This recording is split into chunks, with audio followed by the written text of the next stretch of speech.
기도하겠습니다. 하나님 감사합니다. 오늘도 귀한 말씀 가운데 저희들 나아갑니다.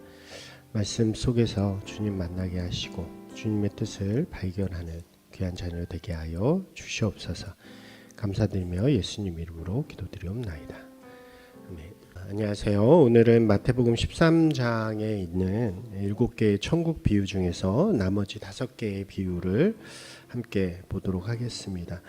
앞에 2개의 비유에 비해서 나머지 5 비유들은 매우 짧은 내용, 1절 혹은 2절로 이루어져 있습니다.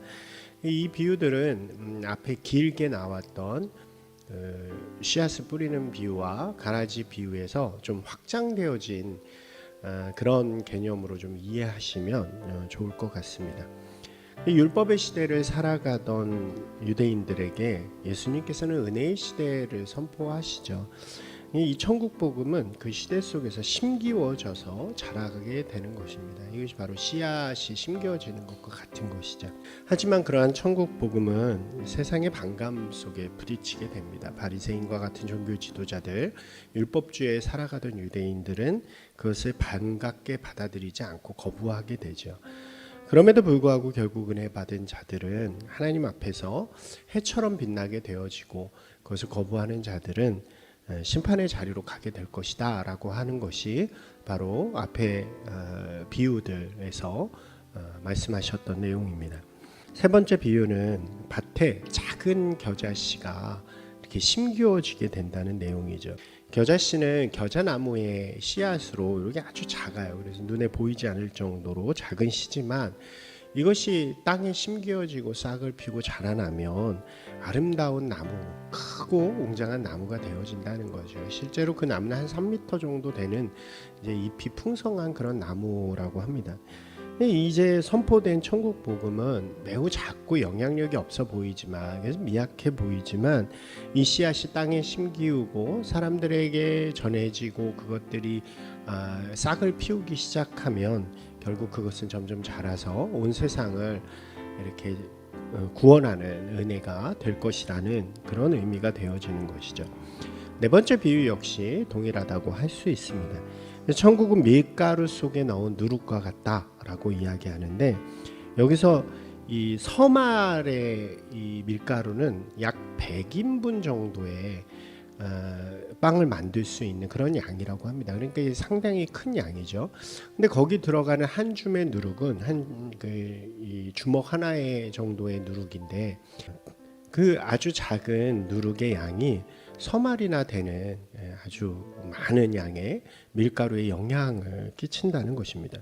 당시 세상에서 볼 때 예수님의 영향력은 매우 작아 보이고, 그리고 뭐 그 세력은 크지 않다고 할 수 있을지 모르겠지만 그것이 누룩이 되어질 때 그 시대를 변화시키는 놀라운 힘이 있다고 할 수 있는 것입니다. 이 두 비유는 모두 현재 예수님의 복음을 따르는 그런 사람들이 적고 그 힘이 미약해 보일지라도 이 복음은 결국 자라나게 되고 결국에는 모든 세상에 영향을 줄 것이라는 그런 의미를 담고 있는 거죠. 실제로 그 복음은 점점 자라나서 온 세상을 덮게 되고 오늘날 우리에게까지 그 은혜의 영향력이 끼쳐지게 되는 것입니다.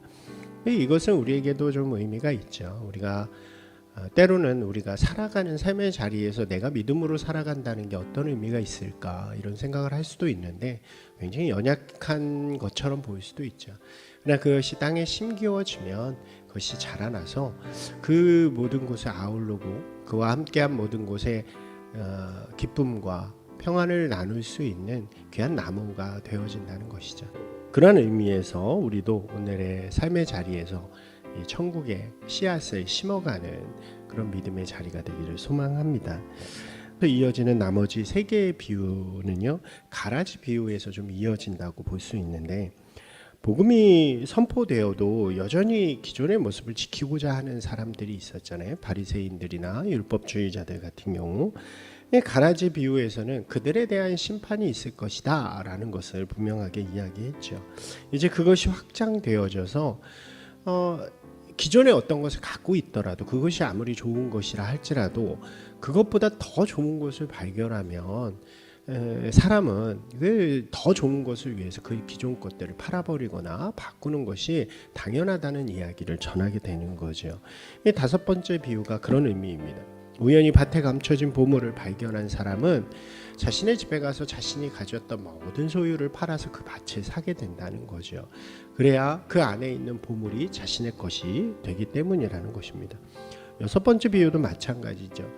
좋은 진주들을 갖고 있던 진주 장사가 어느 날 진짜 값 있는 아주 좋은 그런 진주를 발견하게 되었을 때 자신이 가지고 있던 진주들을 다 팔아서 그 진주를 사게 된다는 것입니다. 이 모두 다 율법으로 살아갔지만 그보다 더 빛나는 그리고 좋은 은혜를 발견하게 되면 그것들을 버리고 이제 은혜의 자리로 나오는 것이 마땅하다는 것을 분명하게 보여주는 것입니다. 그리고 이제 마지막 비유는 그 모든 것이 이제 정리되어지는 거죠. 어부가 바다에 그물을 치고 물고기를 얻습니다. 가득 찬 물고기를 가지고 와서 그 안에 있는 것들을 나눈다는 거죠. 좋은 것들은 광주리에 담고 이제 나쁜 것들, 가짜는 이렇게 버려진다는 의미입니다. 이 비유는 가라지의 비유처럼 이제 좋은 것들, 은혜의 시대의 은혜를 따르고 성령의 역사를 받아들이는 사람들은 하나님의 구원의 자리로 들어옴을 분명하게 이야기하는 것이라고 할 수 있습니다. 결국 이 비유들, 7가지의 비유들은 예수님께서 선포하시는 천국 복음이 하나님의 나라, 곧 천국의 새로운 기준이 됨을 분명하게 선언하는 것이라고 할 수 있는 거죠. 그러나 예수님께서 선포하신 이 복음은 아무에게나 주어지는 것이 아니라 그 복음을 받아들이는 자, 그 마음에 받아서 뿌리를 내리고 싹을 틔우고 열매를 맺는 자들에게 주어진다는 분명한 사실을 이야기하는 것입니다. 반면에 그 은혜의 복음을 들어도요 거부하는 자들, 그리고 싹을 피지 못하는 자들, 열매 맺지 못하는 자들은 결국 심판의 자리로 갈 수밖에 없다고 말씀하십니다. 이 제자들은요, 이 천국의 복음을 맡은 자들이 되어야 했고, 그래서 이 비유들을 먼저 분명하게 깨닫고 이해하는 사람들이 되어야 하는 것입니다.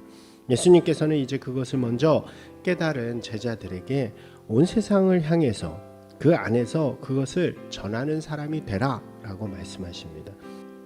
이것은 이제 예수님께서 십자가에 달려 돌아가시고 승천하실 때에 이들에게 마지막으로 주신 사명, 온 세상을 이 복음을 전해서 제자로 삼으라고 하는 그 사명 가운데 확정이 되어지는 거죠. 우리들 역시 이 천국의 복음을 듣고 은혜를 통해서 구원을 받은 사람들입니다. 이 놀라운 하나님의 은혜 가운데 우리는 하나님의 자녀가 된 사람들이죠. 이 동시에 먼저 복음을 받았기 때문에 제자들처럼 우리도 그것을 세상 가운데 나누고 전하는 그런 사람이 되어야 하는 것입니다. 우리를 천국의 서기관으로 부르시고 또 천국을 전하고 가르치는 사명을 맡겨주셨음을 우리가 깨닫고 또 우리의 삶을 통해서 그것을 아름답게 이루어가는, 그래서 세상 가운데 우리가 살아가는 삶의 자리 가운데 하나님의 나라 천국을 아름답게 보여줄 수 있는 귀한 분들이 되시기를 주님의 이름으로 축원합니다. 오늘 이 13장 전체 비유 속에서 우리에게 말씀하시는 귀한 말씀에 귀를 기울이면서 다시 한번 말씀을 읽고 기도하는 시간이 되기를 바랍니다.